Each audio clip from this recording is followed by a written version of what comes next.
Hello and welcome back to Manapot Studios and Champignons de la Liberté. I am your host and GM, Krifu Bernal. My pronouns are he, him, and I'm super excited to be back here for episode 3, Saddleworth Village. I had to double check, what did I title this stream today? Before we get any further into things, let's go ahead and meet our crew, starting with Retro Ted as always. Hello there, I'm Retro Ted, pronouns he, him. I'm playing Jiggles the Heckler, not the clown. Pronouns they, them. I'm super excited to be getting off the boat. Maybe get into some combat. Get these robes a bit more bloodier.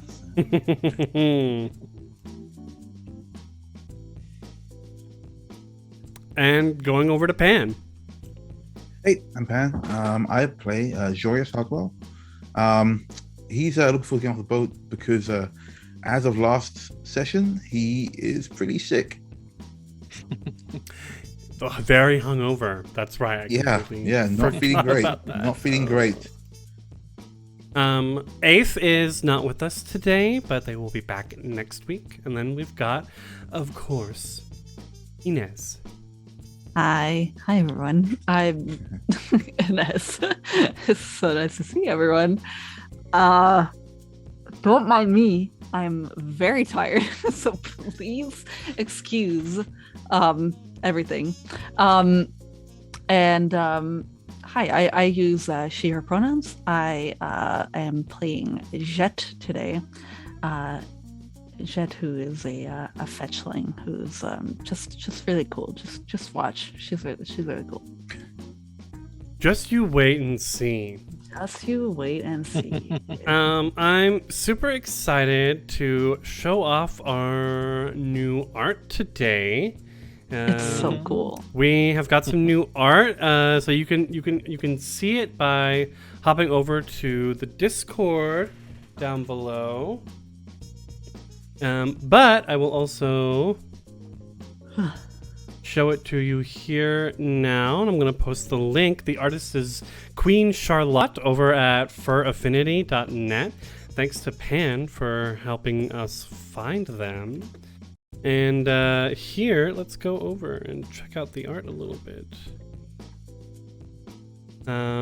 Very cool, like anime style. I was really impressed because it makes our party look like such badasses. Far cooler than we deserve to look. Honestly, like this is not a level 1 party. Absolutely not. Like this is what I mean, Dress for the job you want. yeah, absolutely. Fake it till you make it. Dress for the level you want. Yeah. There are like this. I feel like this is what they see themselves as, maybe, or what they might look like at the end of this adventure. But yeah, they're such a epic sort of. I don't know. I can think badassery is really the term here for these. So thank you, Queen Charlotte. You can find their art at furaffinity.net/user/queen-charlotte.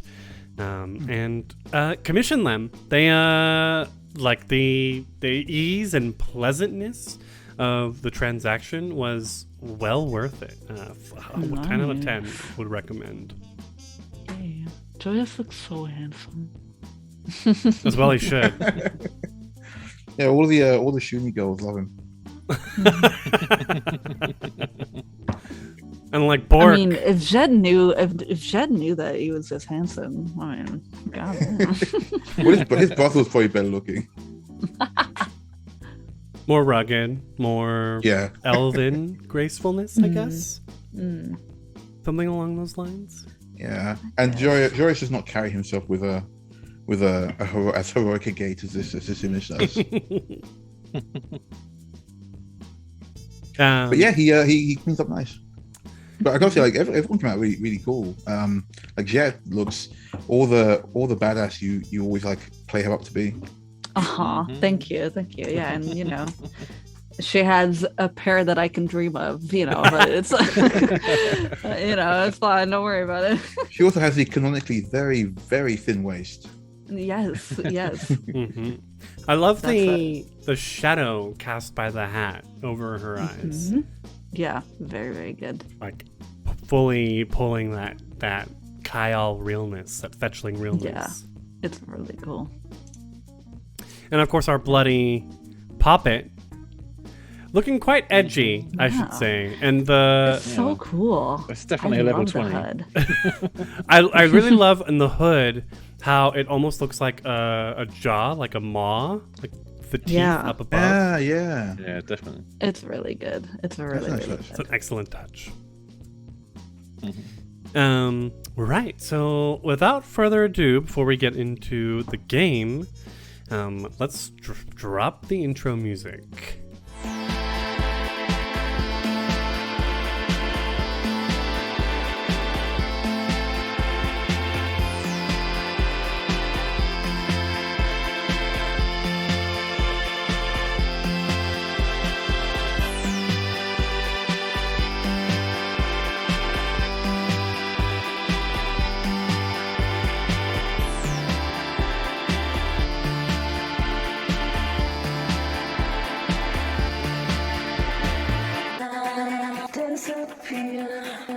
Why did you ever come so near?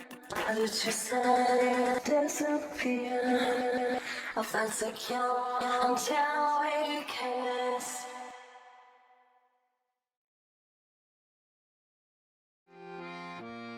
Previously on Champignons de la Liberté, our crew boarded a handsome, if a bit worn, riverboat by the name of Beautiful Dreamer, where they met Captain Rhonda and her lovely partner, Muna, like the moon.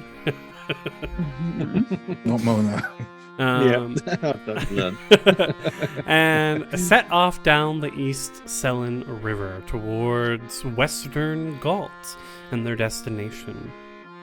There were some chicanery, some drinking, some working, some romancing, and all in all, a good time getting to know our main characters a little bit more, and who they are, and what they want. So, we pick up now, halfway through the third day. We're doing everyone still has some work to do halfway through the third day. Oh god. So let's start off with some rolls. Let's say I'm gonna leave Bork's athletics for Bork. I'm assuming he's doing quite well. And let's go to Jet. You were using thievery in the kitchen to help with Muna. Yes. Okay, well, Excuse me. I'll roll 1d20.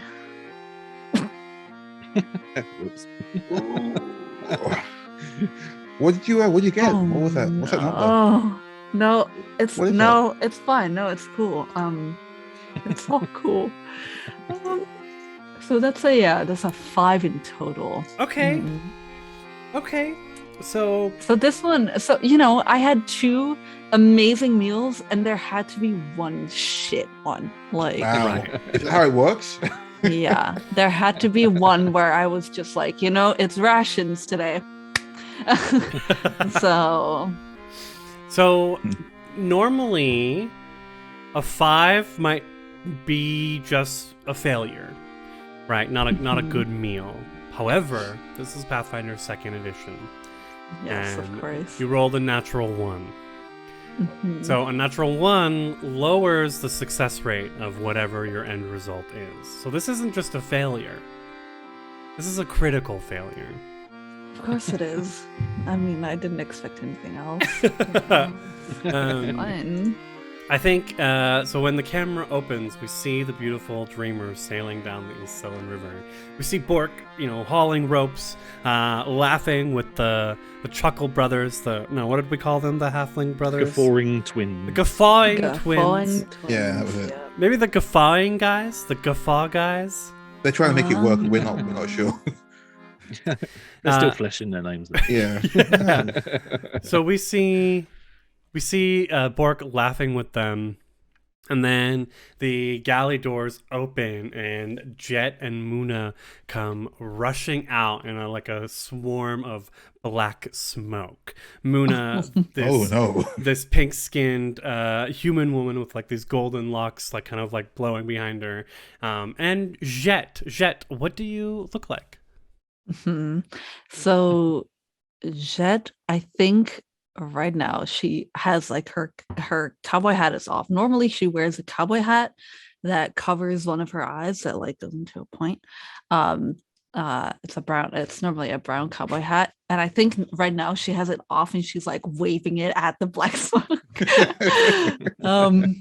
And other than that, she has stark white hair and pale skin, piercing blue eyes, and she wears right now, because she's traveling, she wears a blood red what do you call that, a shirt, a shirt, like a blouse, more kind of that goes into a black corset, and that goes into some black pants, with which she wears these blood red cowboy boots, heeled cowboy boots with spurs on them, and she is dragging her black fur coat. She's dragging it behind her, and I think it has some of the fur singed off. Still smoldering, which she is very sad about, and she's cooking. I don't know, something absolutely terrible. That's for sure. No. Something definitely ruined. I mean, now.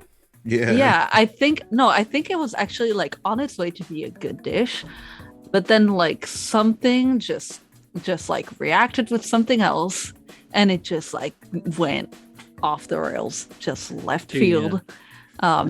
And then things set on fire, and I think she was very distracted by Muna, maybe. Maybe that was it. Maybe she was very distracted by Muna, and then she kind of just turned around and bumped into some pots and pans, and then they fell, and then this sauce that she was making poured all over the coat, and then and then it was action reaction, and then she dumped the rest of the food into the fire, and that just started burning, and then it was just chaos from there on out, and Jesus. That's why they're running out of the kitchen, followed by black smoke, and I'm just waving at the black smoke while almost crying over my fur coat.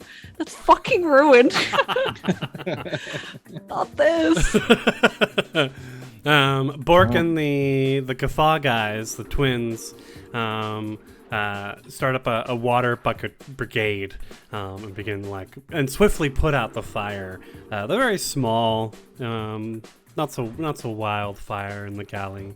This is just because it's a critical failure doesn't mean we need to burn the whole boat down. We don't need to do all that.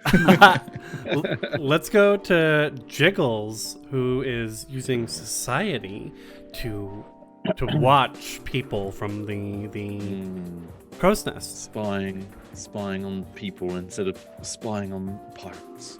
17. Oh, very nice.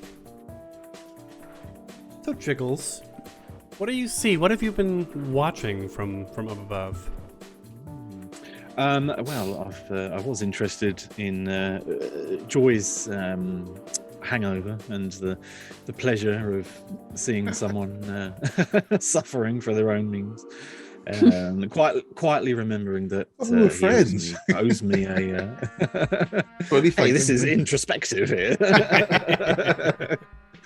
And he sees Jet and Mona. Is it Mona? Una. Mona. Moon. Ah, right. Okay. I forget my own children's names. So I'm doing well. Oh my god. He sees him coming out, and he can see sort of the connection forming between them, and then he looks to Rhonda to see if she's taking a note of this as well and how she's reacting to it. She's definitely reacting and like running over, and as the camera like kind of like pans and watches, it like comes up to and like kind of looks at Jiggles in the crow's nest, and we can see Jiggles like looking over to Rhonda, and Rhonda like runs over, and she's like this half orc woman with green skin and big muscles is like waving her arms and like kind of shouting. There's music playing over the whole thing, so we don't really hear what they're saying. And then Muna's like pulling her hair, and Jet's there like showing the fur. And Almost crying. Yes. And then the camera pans back up to Jiggles, who's got this blank face. Jiggles, what do you look like? Jiggles is still a twine-based puppet. Keep calling it puppet, but puppet. Blood red cloak, stained and sort of tied around with like a little sort of chain thing, and very sort of covered. The hood's right forward this time, so you can't really see anything. Maybe a little flicker of the coal eyes as something funny to him happens. And then the camera pans somewhere else. Joyous, where are you?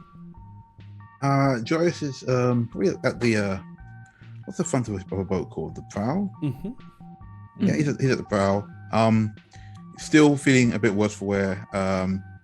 Having not been able to get off the ship, having been saddled with a hangover, and now the hangover's led to seasickness.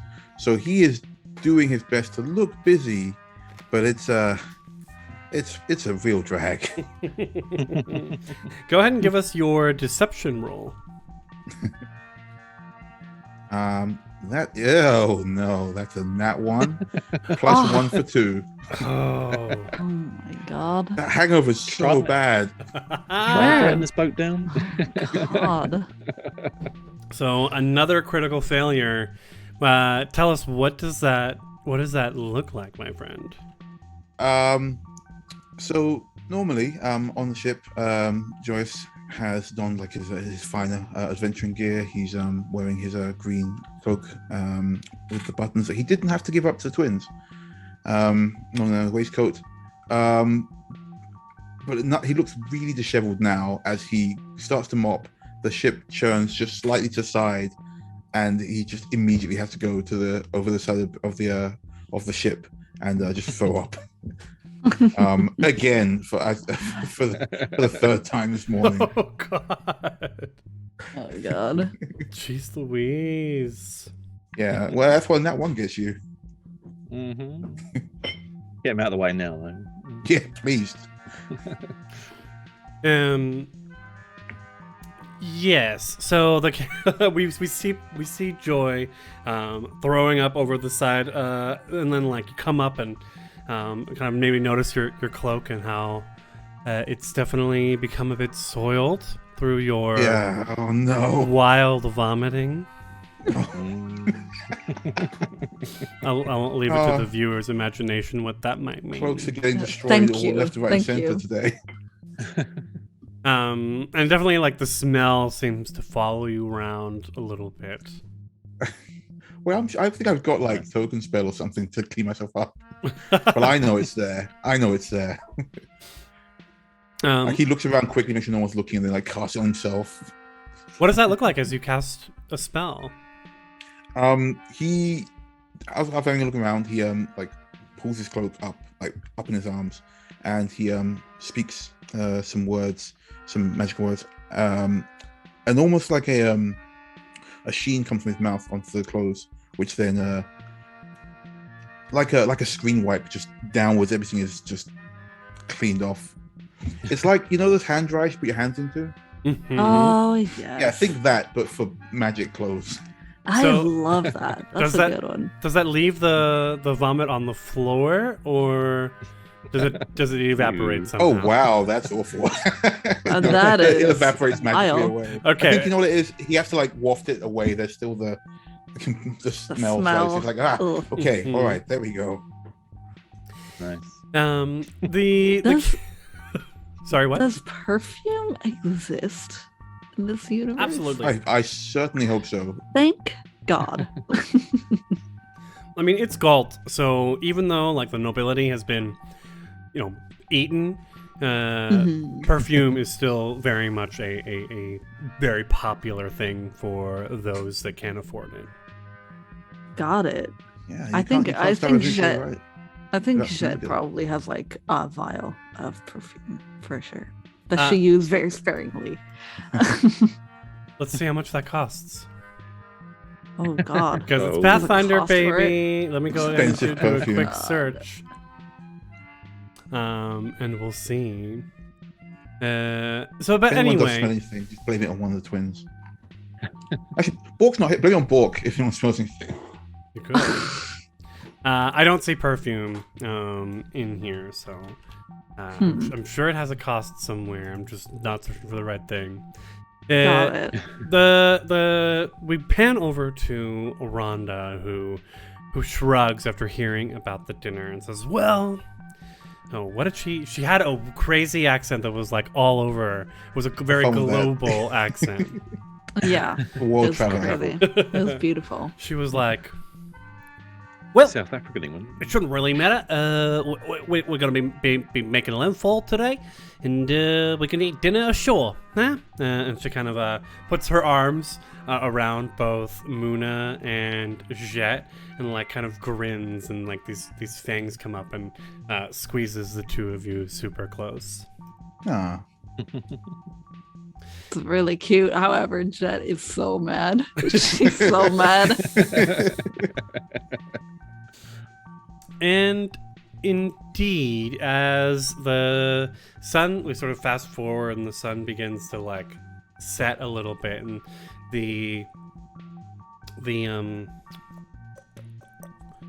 the beautiful dreamer, looking for a name, approaches a sort of a small jetty with like two buildings essentially that are here. One that is a small like warehouse, looks like, and one that is clearly a like a two-story tavern inn.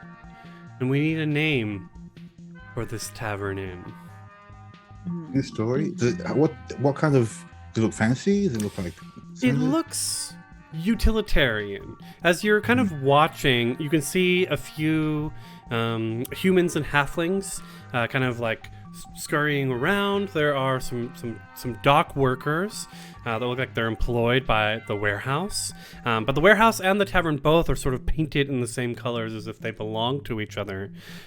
Basically, and what's probably been explained to you, if you don't already have the society for it, is that this place acts as a sort of landing house or landing stage for the village of Saddleworth, which is not too far away, but far enough that you may end up will end up probably staying the night here, having had your rooms paid for ahead of time by Darren Ialandil, your quest giver and awkward buddy. friend. Awkward friend is an understatement. I mean, friend's probably not the right word. Patron? If it's patron, something, yeah. Patron. Awkward patron. Awkward grimdark patron. Got it. Um, How about the saddlebag or the full saddlebag? If it's Saddleworth. a full saddlebag. Okay. I like it. I like it. The full saddle. I would immediately regret saying that when I think of something better in about 2 minutes. Mm-hmm. Mm. The boat docks easily enough. Bork seems to have gotten a hang of this sort of sailor's life. He's quite the adaptable fellow. I feel like I get the sense that he can kind of get along in any kind of group of... Yeah. I mean, I was not going to say like any kind of group of people, because like Joy's group of people, maybe not so much, but like laborers and artisans and craftspeople, sort of like salt of the earth. He's a pub landlord. It makes sense. Mm-hmm. Yeah, definitely. And you all, you four are free to head ashore. Rhonda says, "Yeah, go and get settled in the tavern. Have a drink on me, and yeah, we'll see you later for dinner." That is most appreciated. Thank you. As she and the rest of the crew begin unloading the boat. Go and take the earliest opportunity to get on land if you don't mind. Yeah, looks like you need it, friend. And she kind of gives you a big fist in the back. Oh, please do not.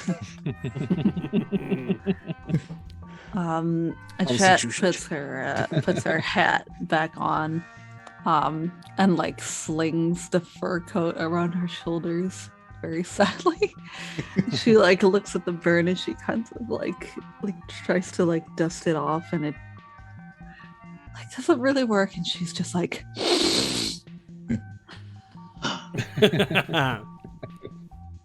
then she steps off the boat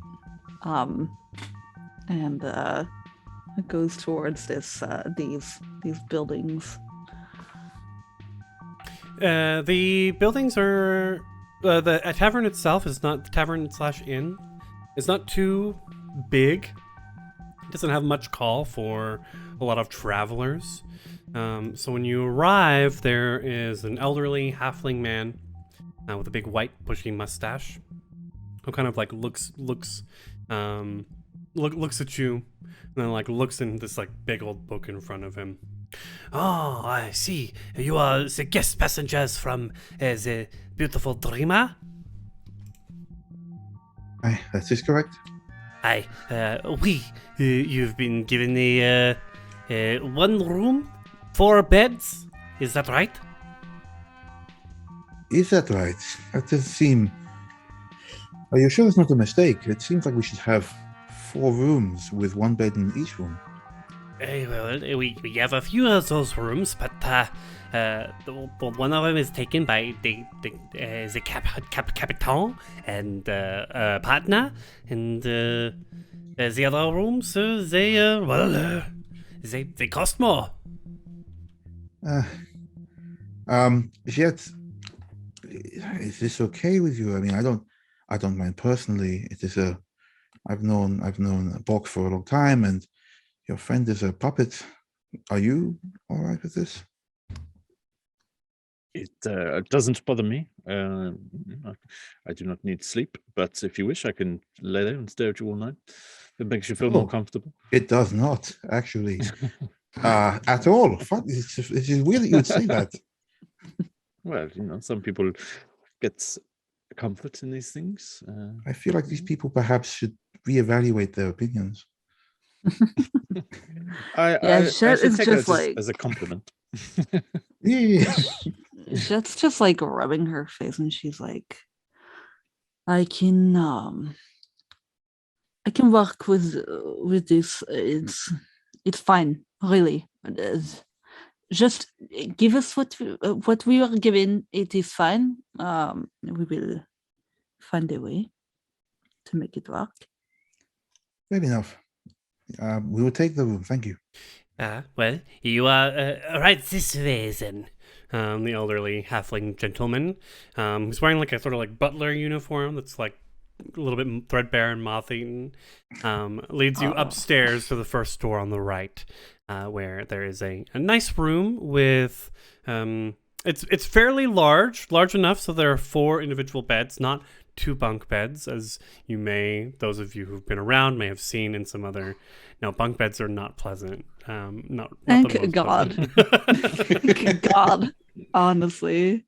And like 2 dresser drawers, and 2 footlockers that you can and a full wardrobe that you can hang your stuff up in as well. As we're walking behind the butler, actually, I want to turn to him and go, it occurs to me that we could have just had one room spare because Jiggles could sleep anywhere or not sleep, as the case may be.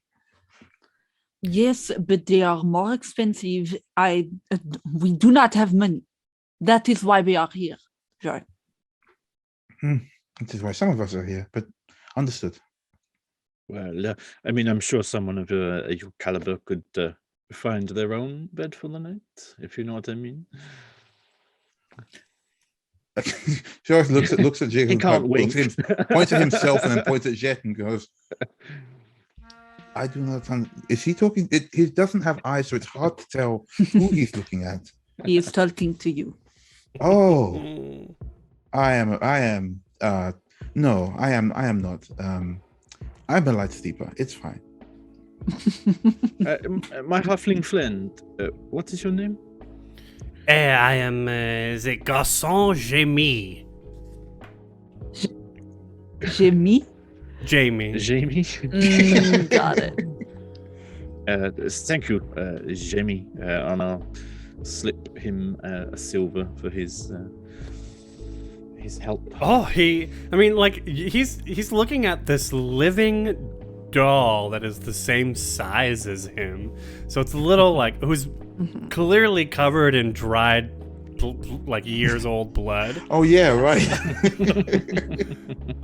So he kind of half-heartedly takes this silver and goes, well, monsieur, whatever you need, just call on garçon Jamie Pell. Thanks, J Station.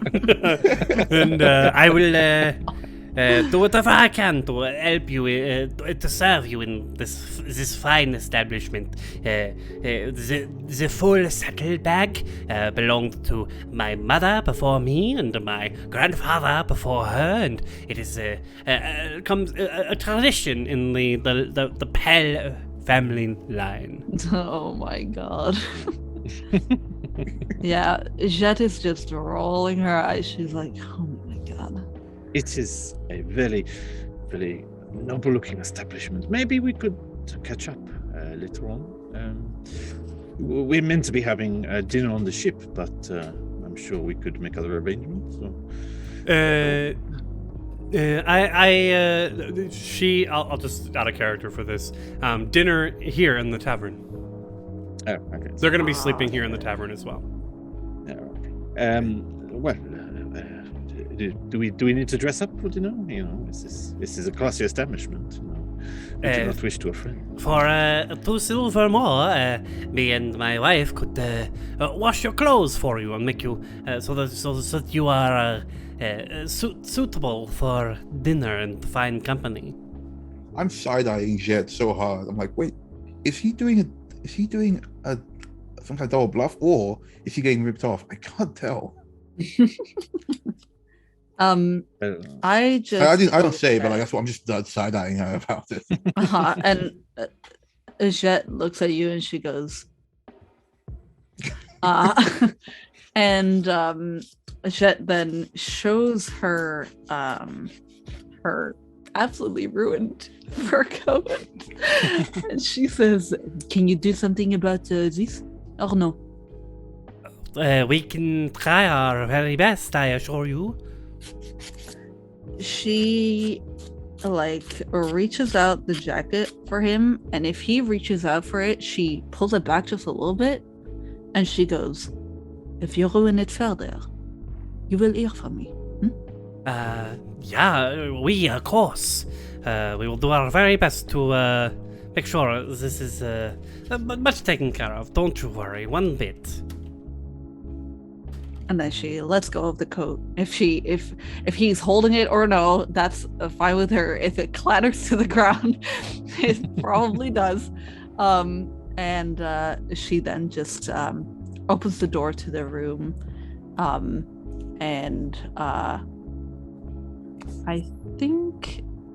She must have a different outfit in that bag of hers, right?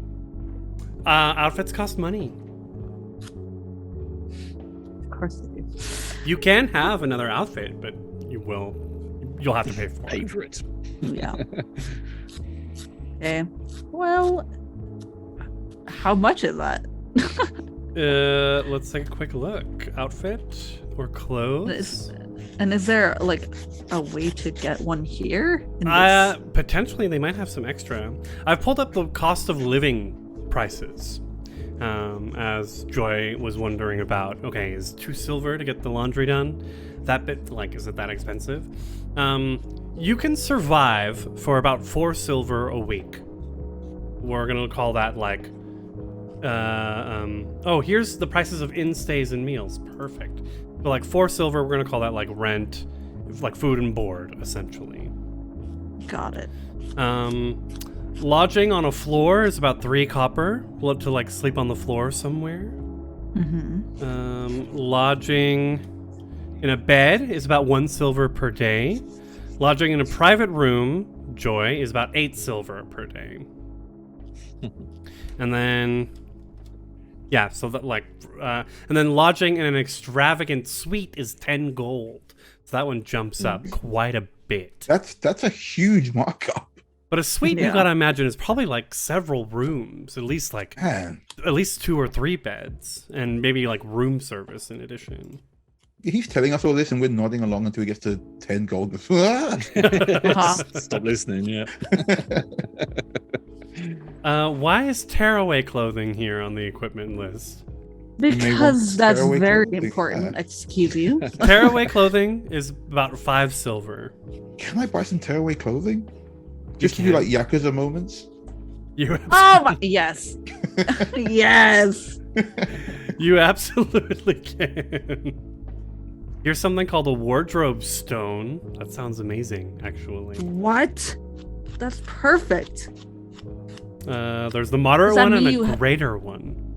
Does that mean you can have like multiple outfits in a stone? I would assume it's like the Animal Crossing wand. Ah, Oh my god. It costs... there's a reference for you guys. The lesser one costs 50 gold.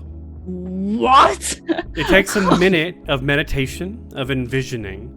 You enter a brief trance in which you envision yourself entering a large dressing room. You maneuver through the endless dressing room mindscape and search for whatever you desire. After the activation, you gain the effects of illusory disguise. Right. That's pretty good though to buy. That's a whole wardrobe in one. That's pretty good. That is amazing. And I it- love that. It kind I'm of it saving lasts up gold. as long as you hold it. Wow. Wait, as long as you hold it. So If if you you slap put it out of it her like in hand? your pocket, then It says it's naked. dismissed immediately when you're no longer holding the wardrobe stone.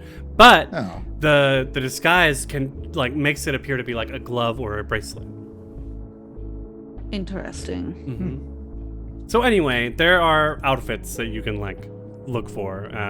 There's also like specific types of outfits that often, at least in Starfinder, give you benefits to certain skills.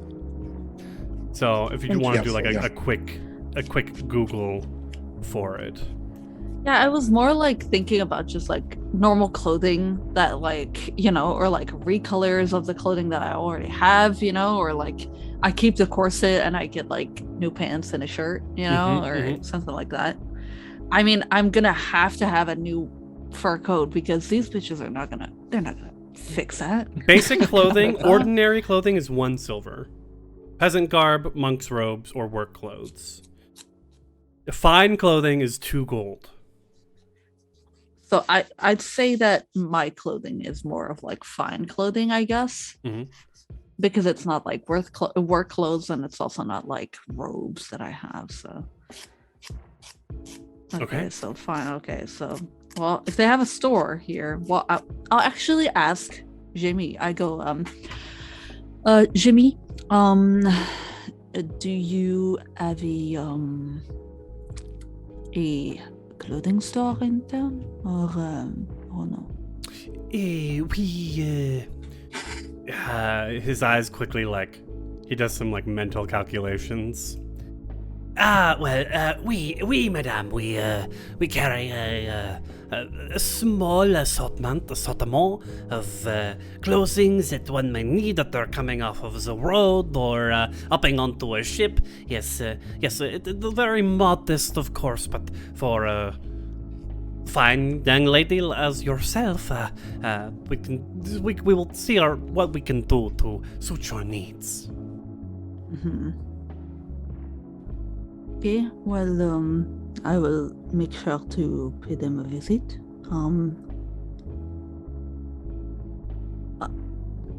Thank you, Jimmy. Yes, please, Colon Garçon, Jamie, and I will do my very best. Is there anything I can take for you down now? Your cloak, madame? Your robe, sir? He says to Jiggles. It's fine. It doesn't come off. He looks very confused. Anything else? Me too. We'll be fine, thank you, Jimmy. Unless anyone else has anything they need. Bork. That would be all. Bork's like doing something else. In bed, I don't know. Bork's gone through. Bork's jumping on the bed.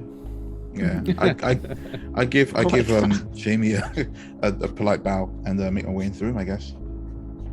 Oh, well, okay. Well, I will be downstairs if you need anything. And the halfling scurries down the stairs, like, flips the silver coin once, catches it in his palm, and puts it in his pocket. And he has my. Oh, yeah, coat it's then, yes, like yes. draped over his arm. Got it. Okay. So, I look at the Just people put that in the on room. the room bill. Uh-huh. The dry cleaning. Yeah, okay. And then I look at the people in the room and I go, well, I need to do some shopping. Does anyone want to come with? I could definitely stretch my legs a bit. Yeah, Besides, Bork seems busy. be nice to get a feel for the town. Yes. I look at Jiggles. I go, Jiggles, does it actually not come off? No, does your skin come off? I guess you're right. I mean, theoretically. well, no, we won't get into it. Could someone take it off? Yes, if they wish to. Would I let them? No. There you go. Okay. It is literally sewn into me at points. Interesting. Have you ever considered washing it? How would I do that? I mean, with water, I don't know. You know, it's fine. I don't want to impart on you my advice, for I am not a puppet. No, that is quite clear. You're not a puppet. Anyway, shall we peruse? Go. What is our itinerary? You know, surely we cannot stay here indefinitely. We must head towards the Pickering Road. Was it? Perhaps we can stop on the shop on the way. Maybe people around here may know more about the stone or the sky, whatever they call it around here. Yes. So Saddleworth is a few hours away. This is sort of just the landing stage for goods to make their way to Saddleworth. But being so late in the day, Darren thought it fit to purchase you room and board here for the night, so that you would be able to arrive in the village fresh tomorrow. Very. So it's like afternoon-ish time. Evening. It's probably closer to dusk. Oh, our shop's still open? Well, there aren't any shops. Jamie was talking about what the inn and tavern has to offer. In Saddleworth, however, go ahead and make a society check. Okay. Society. Oh, can I make? Oh, yeah, anyone can roll Saddleworth society. Okay, 8.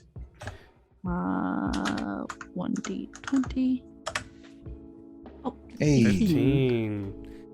Yes, so you know that Saddleworth is not a terribly small village. It's actually closer to a small town. And there are plenty of stores there. It mainly serves as a center for the farms in the area, and then goods make their way down here to the dock, and then sort of on the river back to East Sarn. It's a lot easier to carry that sort of massive stuff on boats rather than get a whole bunch of carts and wagons, because for the people here in Saddleworth, ironically, things like horses and donkeys, beasts of burden, are rather hard to come by. Jet, specifically that's Maybe awkward place called Saddleworth. Yeah, I mean there used to be, but Jet, that in the last few decades of constant revolution, sometimes the people had to resort to eating their beasts. Oh. So the price Wait. the price has gone up. Wait, hold on. Wait, what did you say? I absolutely said that. I'm sorry. People ate the horses. People ate the ate the- horses. Yeah, they ate the Oh my horses. god. Well, when That's why there's government no breaks horses. down and goods aren't being shipped and farms, people I can't get enough see. seeds to sow for their farms. See. I mean, economy starts to. People have to Do what you got to do. Exactly. Yeah. I guess so. Okay, well, jeez.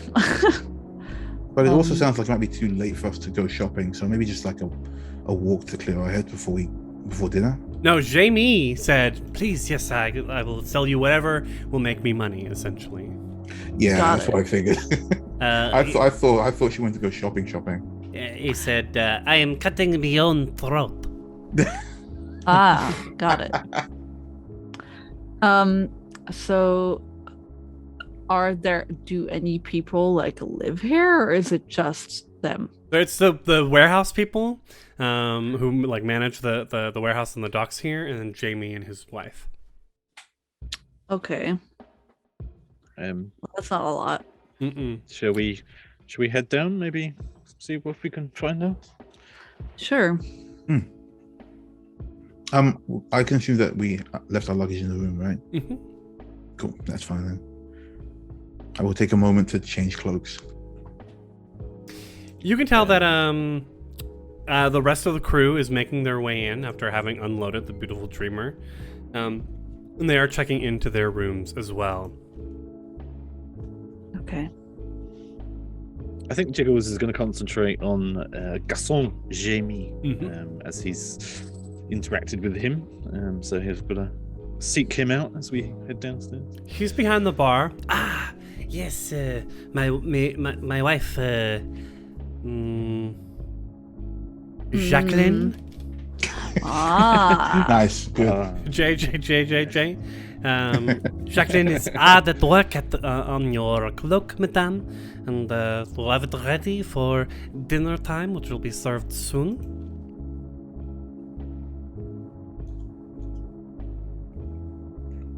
Don't answer.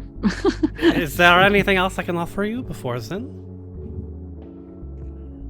Jamie, could maybe we discuss a few things? I'd like to know, like the. As you may know, I'm not from around here. You probably see that.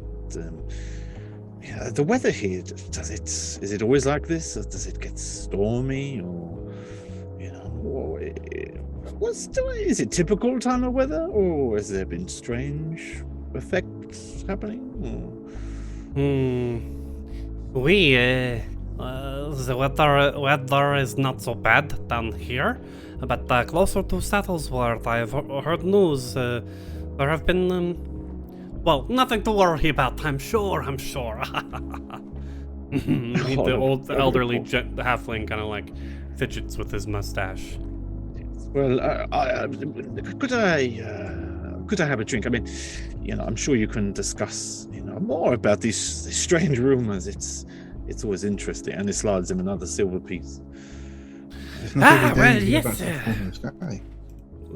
We've had a few, several groups of travelers coming this way from Saddlesworth and Pickering of the Road and other places in the nearby region, making claims, outlandish claims, that the star has fallen and that the wizard had attacked.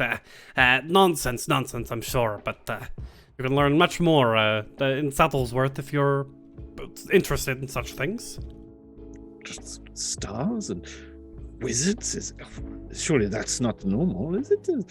It sounds like crazy talk, you know? Well, absolutely, he nods, saying to the living, blood-soaked puppet. I mean, so you're gonna notice, that something falls from the sky, that's kind of news that will travel fast. Would it not, around here? Well, they say some crazed wizard went flying by over Saddleworth, fighting in the Freety, lighting up the whole sky. It was a quite concerning rumor, and it was my cousin who told me the tale. Chutney Goodness. He escorts people from Saddleworth to the landing house here, to the full Saddlebag, as a sort of ranger type business. Is there any way we could speak to Chutney, just out of curiosity? You can easily find Chutney in Chutney should be coming out for dinner shortly. And I think right away, like on cue, there's a noise of a door opening, and we see Chutney Goodness, a middle-aged male halfling, who looks a lot like Jimmy. Chutney can't be French with a name like that. Sounds Australian. Chutney Goodness. Yeah. Or maybe that's British, I don't know. I must admit, Jamie says, is my second cousin. We can see, definitely. You've got the genes, right? I'm gonna go ahead and switch up the music now, and you can see at this point, like you're all sort of milling around. I think more people are coming out, so I'm gonna go ahead and turn on some tavern music. There we go. Rowdiness. Chutney, these guests want to speak with you. And he serves you up a drink on the house, but also like with the idea that the first drink is free to keep him coming back for more. Mm-hmm. So Chutney comes over, middle-aged. He's very, very tanned skin, like leathery wrinkles. Spend a lot of time out in the sun. Nice. Boy, was it all then? As he sits down. Oops, I don't know where that's going. No, keep going. Keep going. He sits down and, you buying a drink? Of course. Take mine. I have not drunk it. It's fresh. Don't mind if I do. You are Chutney, right? Chutney Goodness? Right, Chutney Goodness. I'm a fisher and a trail guide and, whatever you need me to be, quite honest. That is good to know. We have been told to speak with you perhaps about the strange occurrences in the town and nearby recently. Oh, right. Did Jamie tell you about what I saw? Yes, he said it was a wizard battling an Ifrit in the sky. All right, picture this. I was out worming one night, or day, somewhere in between.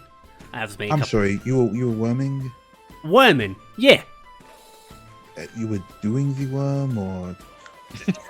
I was out collecting worms for my fish bait. Right, he's just on the floor actually wiggling along.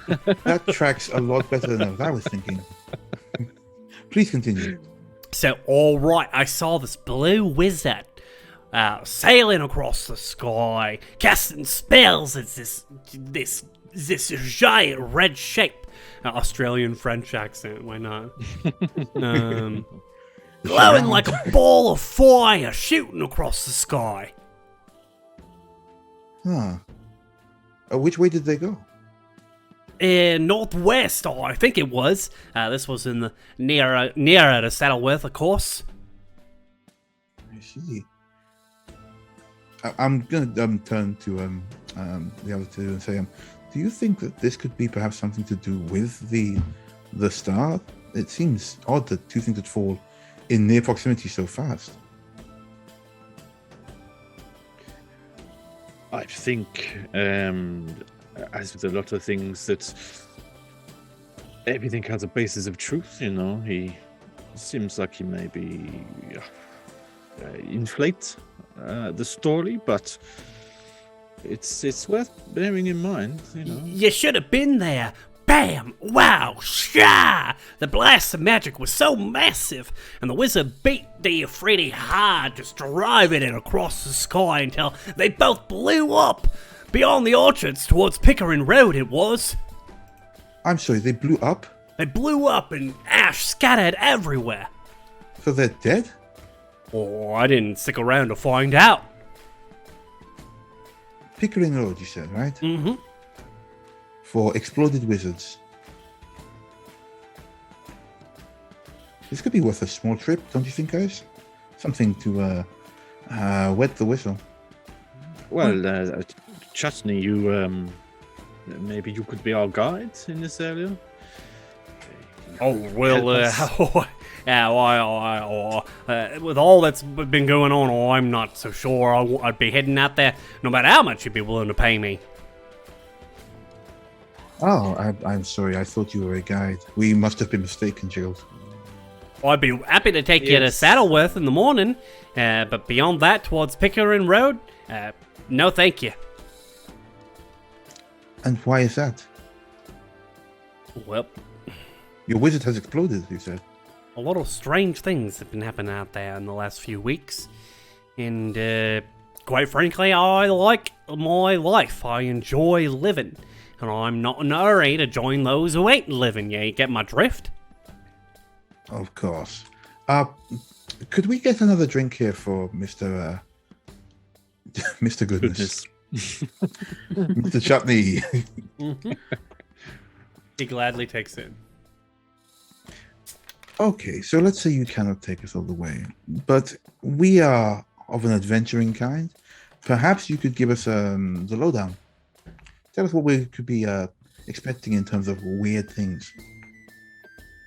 He takes another sip of the drink. Well, be expecting strange weather. Dramatic, chaotic lightning. Ash and dirt raining from the sky. Acid, winds blowing in your face. That sounds arduous. Constantly? Well, every once in a while, it kind of pops up like a odd storm. Okay, that's interesting. Can I quickly just to ask out of character, where were we told that the star had fallen to? You were told to begin your investigation in Saddleworth. So it's likely that because the star is red, right? Mm-hmm. It's like this guy is definitely conflating the truth and just saw the red star, perhaps, rather Make than an actual battle. Arcana or occultism check. All right, let me look up what I got. Okay, +5. Pardon my French. Not letting. Ooh, 19. Very nice. 19. Wow, weird rolls. Twinsies. Twins. Yeah, you both look at each other and you both realize like this dude's a fisher who spends his day collecting worms. He doesn't know what an extraterrestrial starstone is and imagines all sorts of things. Right, makes sense now. So he obviously saw the starstone. Oh, actually, obviously Jiggles and I like whispered to him. It seems like what he saw may have actually been the starstone. Perhaps in his wormy haze, he made up a story to explain it to himself and those around him. I agree. He saw something he didn't understand for sure, and is trying to fit it into his reality. So Right. there's always There's always a line of truth somewhere. Jet, any opinions or? I think during this conversation, Jet, maybe are you asking about potential clothes, or? Mm-hmm. Yes, actually. So yeah, Jamie kind of like leads you behind the counter into like the back room towards the kitchens. And Jacqueline comes up. She's an older halfling woman, and she says, "Oh yes, I will show you what we have. Right this way, please." And she shows you like a whole bunch of. It's a very mismatched sort of situation. I mean, to call this like vintage shopping, it would not be the case. This is very much basically whatever like what has been left on accident in rooms, and they've just kind of hung up here. Well, that could still hold treasures. I mean, it could. Roll a 1d100. Oh my god. Let's see. Or 1d. What would your thrifting skill be?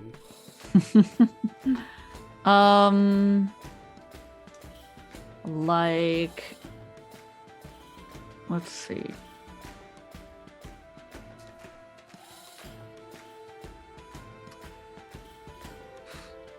I feel like society or crafting, I think, could work very well also. Crafting is often used for identifying objects. Not the crafting. Society would have been better, but I mean, either or. It's fine. Society is better then. Go for it. So just roll a society? Okay, yeah, we're going to use it as a sort of a luck roll. Got it. It's trash. There's nothing but trash 8 in here. total. I wanted it to be a treasure, something like absolutely magical. Oh. You could definitely buy yourself a new peasant's outfit here for, what was it, 2 silver? 1 silver. Got but it. Otherwise. So, I mean, it doesn't have to be great. It's like, it has to be a shirt and pants. Mm-hmm. That's really all. That's all you got? Okay. And the shirt, what does it look like? Is it white? Is it still red? It's gray. Is it? Okay, so it doesn't really complement my skin in whatsoever. No, and the pants are a little baggy, but at least there's a belt, and it's not just like a piece of rope or twine. It's like an old leather belt. Okay. And does it have like a cool buckle or something, or? No. Okay, well. Okay. And even then, like the shirt, you can see like a patch that has been like sewn over in the arm. This is just... And that's like the best shirt you could find. Oh, God. But, okay, so, wait, okay, hold on. So, instead of, like, buying this, would dry cleaning my own be cheaper? Or more expensive? They were charging you 2 silvers for the dry cleaning. 2 silvers. So it's the same. Mm-hmm. So I'll just wait until we go to sleep, and then I'll let my own get dry cleaned. And I'll politely look through it, and then I'll cross my arms and I'll go, and then I'll turn around, and then I just walk away. Oh. They kind of look at each other and they're like, oh well. So dinner comes around. I think Bork and Joy put themselves to bed a little early. Bork's been drinking now 2 nights in a row. Well, okay. God, yes. I'm sure Bork was drinking several nights before that in a row anyway. And Joy is still trying to recover from his motion sickness. I also think they are the more experienced adventurers between the two of you. They have done sort of odd jobs before, and maybe they are like, well, I'm gonna get some extra rest. I want to be extra prepared for tomorrow. Whereas Jiggles doesn't need rest, and Jet never wanted to pass up a free meal, huh? Just makes bad decisions. Yes. That one as well. So, we are at a large round table here in the full Saddlebag. Captain Rhonda Flankstead is on one side, with Muna next to her. Jet, are you sitting on the other side of Muna? Mm-hmm. Okay. Then, Yes, absolutely yes. then we've got Jet, and then who's next to Jet? Jiggles? The good. No, I'm not actually. What about the guffawing guys, maybe? The guys. And then we've got Olga, Gosh. and then Jiggles. Yeah. And so, Jiggles, you are on the other side of the captain then. Yeah. So I'm actually writing this down like, like it's a wedding. I'm planning the table. Love that. yeah. Well, Sounds good. Captain Rhonda stands up and hoists a mug. Yeah, it's a shame that our other two guests can't be here tonight, but I just wanted to lift up a drink and say cheers to you both. Cheers to your journey, and may the best of luck come to you. May Desna bless your travels and all that goodness. Cheers. Cheers. Cheers.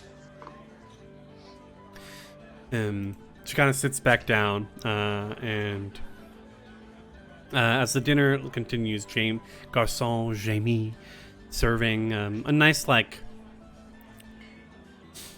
steak is not the right word. Some sort of ribeye.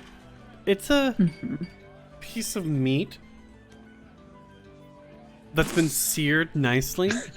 It's a piece of meat. Yeah. I think the question is, what beast did it come from? Yeah. That doesn't make me comfortable at all. I hate the thought of that. I will say, Jet, from your cooking prowess, you're gonna guess that this is most likely either goat or horse. Okay. Not what I expected to see on my plate. But okay. Olga turns to you, Jiggles. Well, another half-orc woman with like darker green skin, like this long gray braid behind her. Well, I'm afraid we didn't get much of a chance to talk, but I kept a close eye on you from up in the crow's nest. Well, I did the same, to be honest. It intrigues me. I like to find out people's stories. Yeah, I noticed you watching the crew more than watching the shores. Well, what can I say? My indulgences, and I'm fairly sure this ship was safe without me keeping an eye. True. Were we in a different time of year, I might have been a little bit more worried. But since it's still early spring, the bandits have yet to rouse out of their holds. The pirates have yet to get their ships sailing. So I think we're pretty safe, regardless. I think there was more altercations, flames of passion, and food on board than there was off board. Flames of passion, huh? She raises an eyebrow. Well, you watching me, you must have watched other crew members. I trust my crew. It's the guests who I keep an eye on. The captain relies on me to do that. Oh, I see. Well, I'm sure the captain made a perfect choice in you, Olga. Tell me, what do you make of my companions? Well, you seem like you don't. Let me go ahead and roll for this. I wish I could do that in real life. How do I feel about this aware- person? How aware is Olga? She has a bonus in this. I will say she's trained in perception. So it's at least +2. She's older, so we'll give her a +2 to wisdom. So I'm gonna roll +4 on this perception insight check.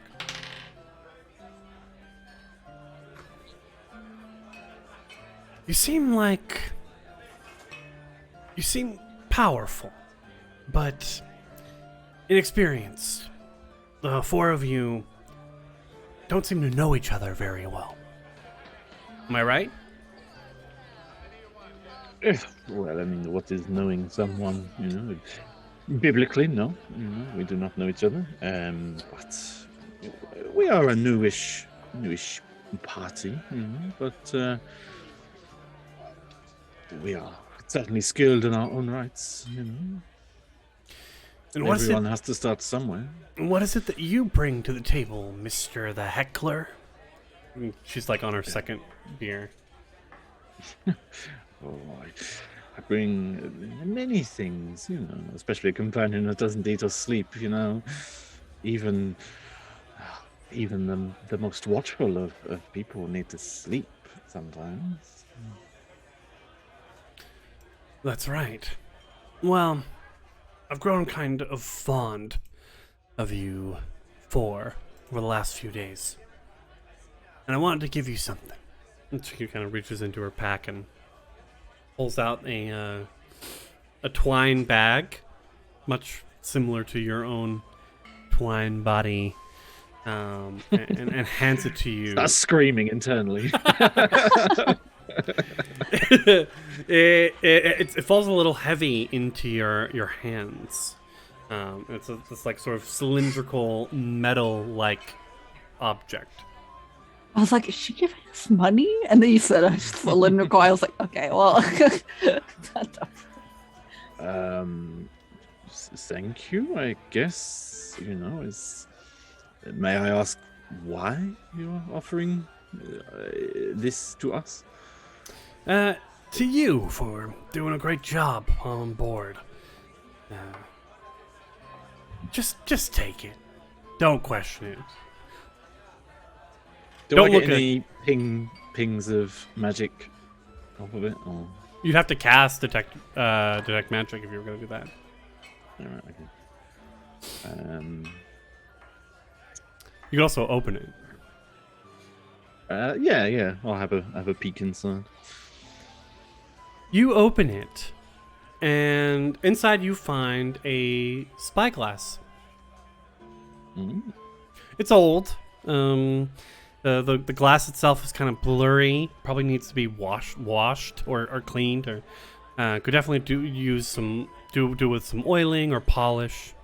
But it works. Oh, this is too much. Surely this is worth far more to you than it is to any of us. I'm due for a new one. Just picked it up this morning, actually, this afternoon when we landed.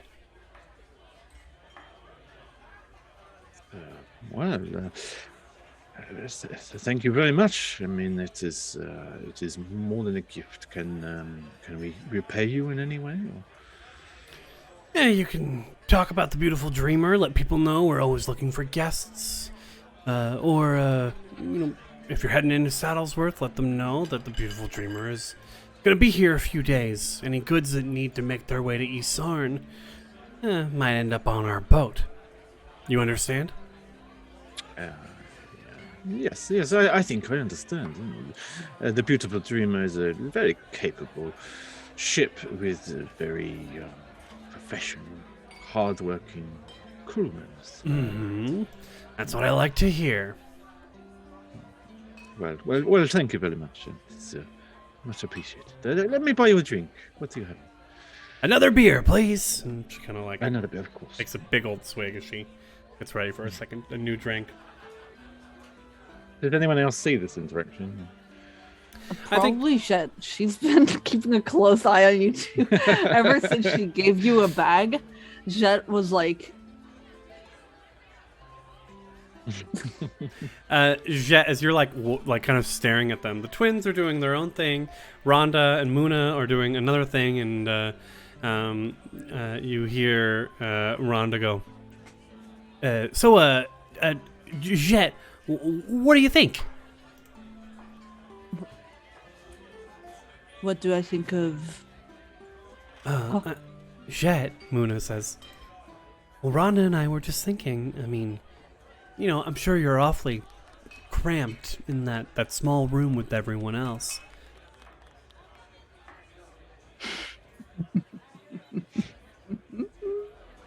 I think Jet kind of like drops her fork just because like she's like, what, huh?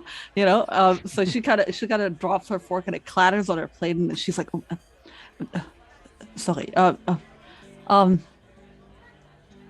it is Rhonda's laughing. Of course she is. She goes, well, it is very cramped, and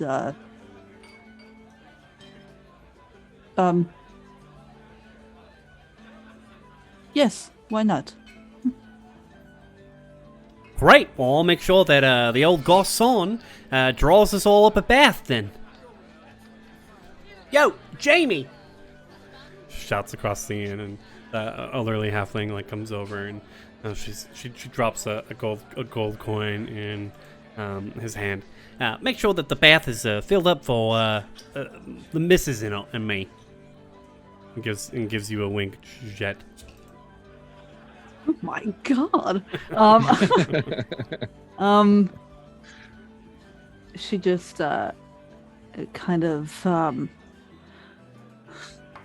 gets her composure back, and she looks at her, and then she just kind of smiles and bows her head, continues eating,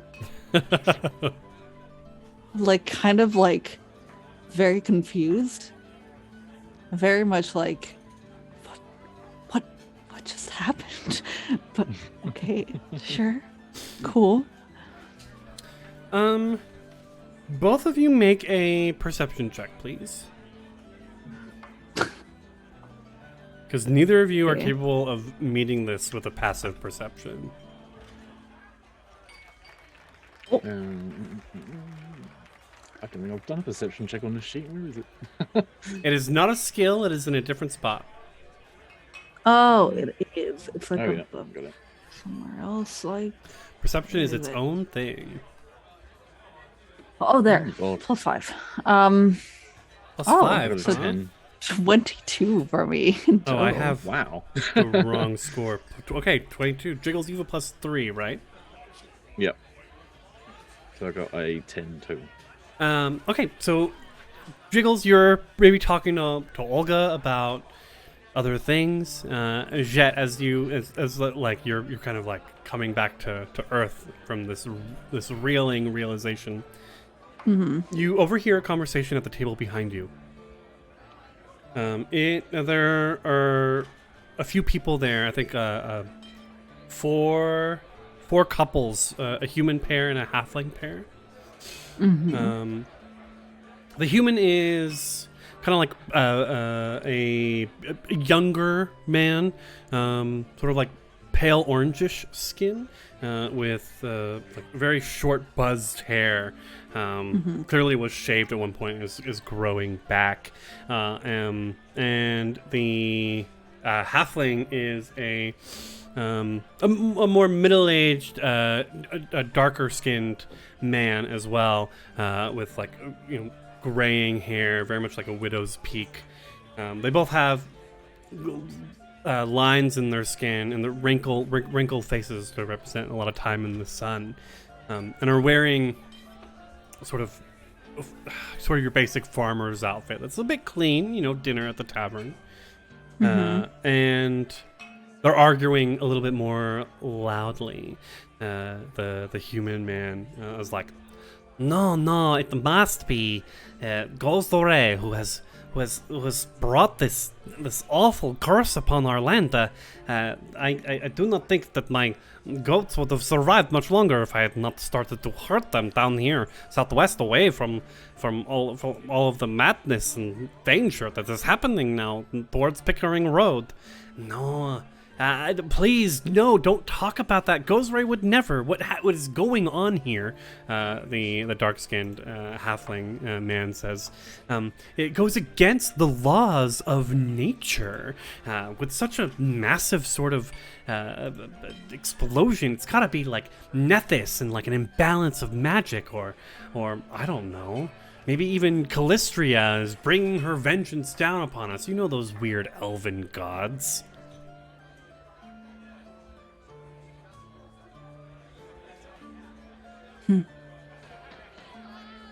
Okay, so they're having a conversation about what is going on, why their goats are being weird, and they're arguing about which god specifically is punishing the region, is bringing down this affliction.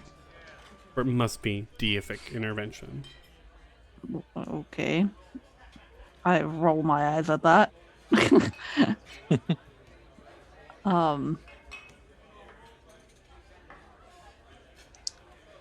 Yeah, I think I'll keep to myself. I'll just like overhear this conversation and just like sigh at the ignorance that it must be like some divine intervention and not just a rock falling from the sky.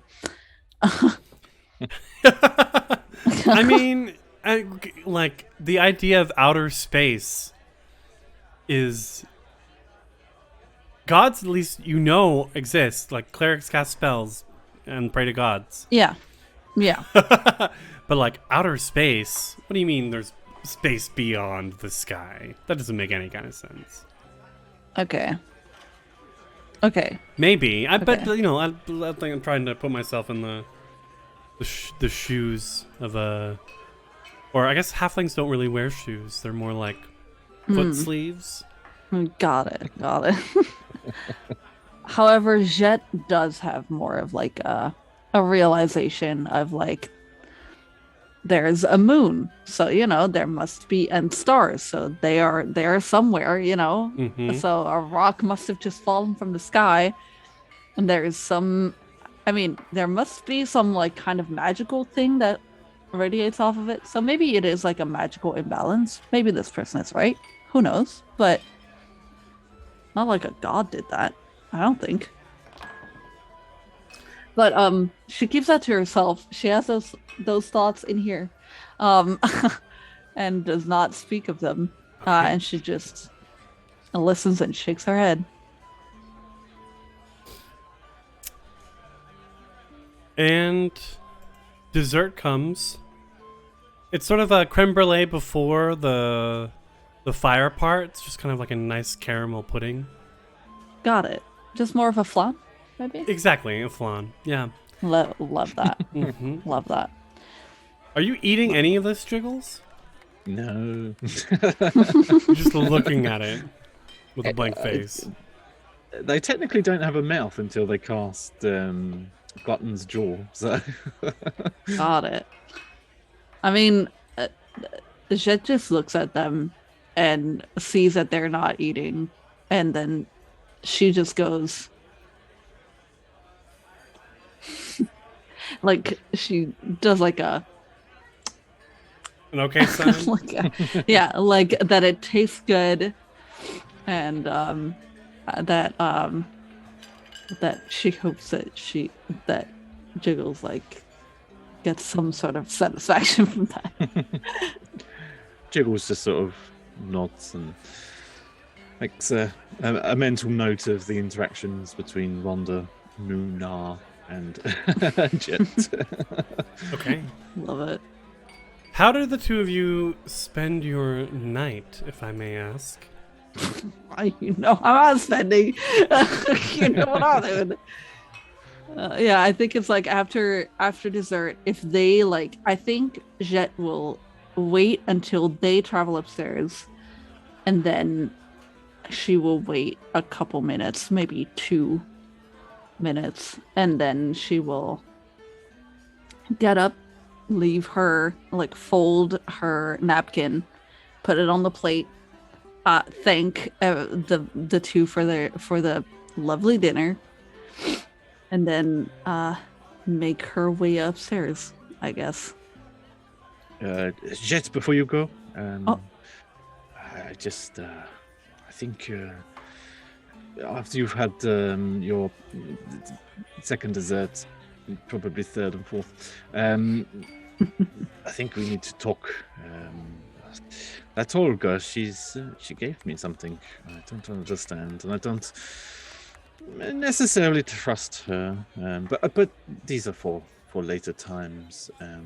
I just and he casts guidance, and just in case you need to make a good show.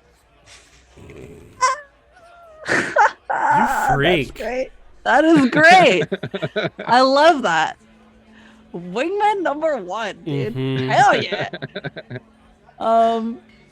And so What does it look like as you cast it? Remember, magic is obvious. yes. It says verbal on the thing, so I think while he was talking about the second, third, and fourth desserts, it's just like a brief. The eye sockets sort of just glimmer a bit and just sort of flash quickly, and then sort of burn out. And while he's sort of obviously just sort of touching her sleeve, arm. Mhm. And there's Love just it, like a love it. little. Your voice gets like dessert. Yeah, echo. Like amplify. Yeah. Mhm. Love Now it. that only lasts until the start of your next turn, so you got 6 seconds to get up there and make an entrance. Where's Oh William's my God. suspension of disbelief here? It's a run. She just Run! nods and then she runs upstairs. Maybe we could do it as And, we're walking upstairs and as you go in the Maybe door. that yeah. Maybe that's a thing. Mm-hmm.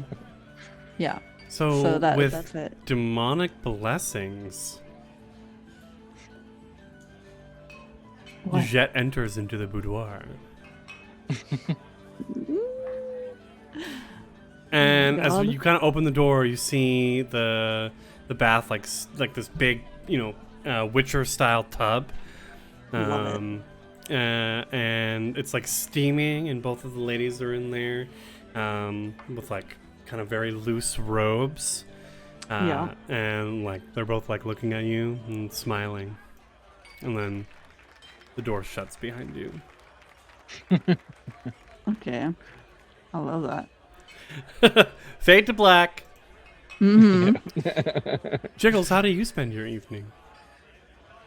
I think that Jiggles is just going to check on Bork and Joyce just to see if they are doing what they said they were going to be doing. And then they're going to position themselves just by the bar, sort of innocuously, just to see what drunken conversations they might pick up. Most of the people are head to bed early. I think by the time you're heading, after dinner ends, you've seen most people. There are a few people who are like drinking and maybe playing darts or something, but it doesn't seem to be very crowded or very active. Mm-hmm. And in the morning, after a heartfelt goodbye, the four of you begin making your way towards the village of Saddleworth. Amazing. Is that with Goodbury? Chutney Goodbury. Chutney goodness? Goodness, that's it. That it is. Yeah. Did you want to pay him for his services? Is he leading us, or? No, I mean, you don't need him. It's very easy Oh, to okay, get fair there. enough. Yeah. You do have to pay 2 silver for your dry clean bill.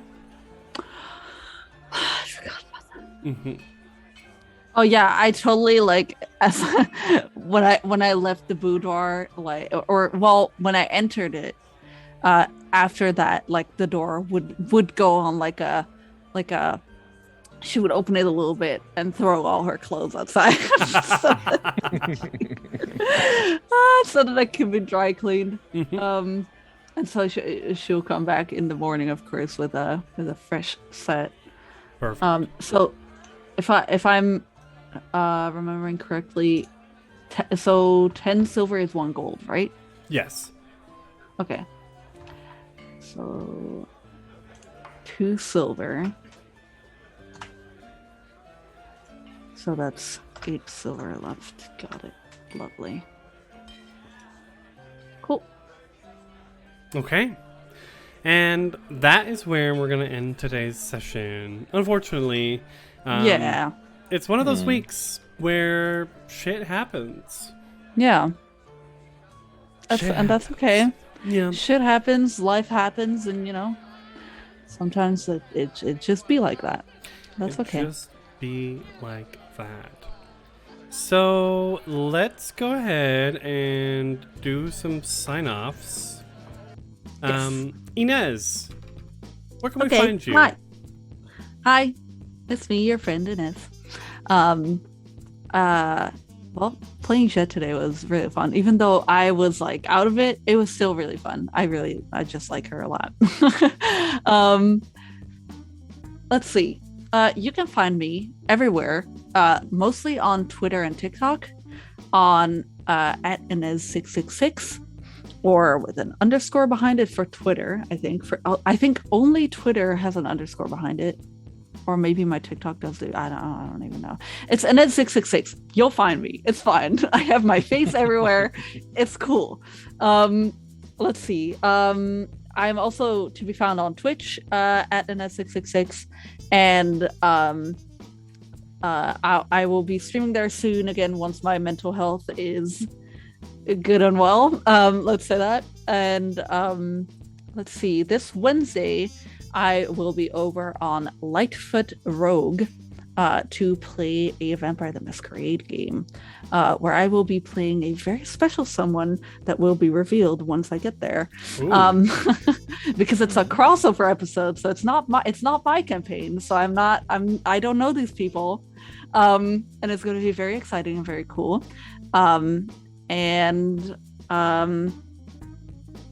That's it, really, for what I have going on this week. Thank you. Retro Ted. I am Retro Ted. I haven't been streaming lately because I've had family things, but I shall hopefully be back on Wednesday with LA Noir. I would like to point out that the predilections of a poppet are not the same as mine, so just get that out there. Yeah. You're not a voyeur in real life? You can ignore that question. Roll insight. But yes, so hopefully on my channel, twitch.tv/RetroTed on Wednesday afternoon. I was going to say GMT, but Wednesday's afternoon is generic, really, isn't it? Yeah. GMT +1, British summertime. Yes. Mm-hmm. Awesome. Thank you so much for playing today, everyone. Thank I you just for wanna say I'm running. really enjoying the story. Pre-food, and I'm really enjoying it. We've done a lot of. I was really hoping to get into the meat of the situation at Saddlesworth, but I think it kind of worked out today that Afe couldn't make it, and then Penn had to drop out halfway through. So it's probably we'll all be together next week for when we properly get into the village proper. Yeah. I'm excited. It's gonna be great. So Yay. I've been your host, Krifu Bernal. You can find me on Twitch and Twitter and Instagram, all at Krifu Bernal. I will be over at twitch.tv/the Capricorn Cross on Wednesday at 19 o'clock GMT +1 British Summertime for our PF2E conversion of the Wrath of the Righteous Adventure Path, where I play a Cockney Goblin Butler. Amazing. And yes, I should. I might be on my channel on Friday. I'm always having trouble finding time to play these days because of all of the role-playing games I've got going on. But I'm hoping to stream on Friday with some more quests for infamy. Good.